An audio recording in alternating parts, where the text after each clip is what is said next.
யோவான் எழுதிய நற்செய்தி அதிகாரம் 20 இறை வசனங்கள் 24 முதல் 29 முடிய. 12 ஒருவரான திதிம் என்னும் தோமா இயேசு வந்தபோது அவர்களோடு இல்லை. மற்ற சீடர்கள் அவரிடம், ஆண்டவரை கண்டோம் என்றார்கள். தோமா அவர்களிடம், அவருடைய கைகளில் ஆணிகளால் ஏற்பட்ட தழும்பை பார்த்து, அதில் என் விரலை விட்டு அவர் விலாவில் என் கையை இட்டால் அன்றி நான் நம்ப மாட்டேன் என்றார். 8 நாள்களுக்கு பின் அவருடைய சீடர்கள் மீண்டும் உள்ளே கூடியிருந்தார்கள். அன்று தோமாவும் அவர்களோடு இருந்தார்.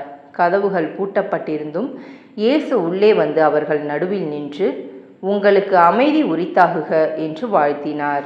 பின்னர் அவர் தோமாவிடம், இதோ என் கைகள், இங்கே உன் விரலை இடு, உன் கையை நீட்டி என் விலாவில் இடு, ஐயம் தவிர்த்து நம்பிக்கை கொள் என்றார். தோமா அவரை பார்த்து, நீரே என் ஆண்டவர், நீரே என் கடவுள் என்றார். இயேசு அவரிடம், நீ என்னை கண்டதால் நம்பினாய், காணாமலே நம்புவோர் பேறு பெற்றோர் என்றார். இது கிறிஸ்துவின் நற்செய்தி. கிறிஸ்துவே உமக்கு புகழ்.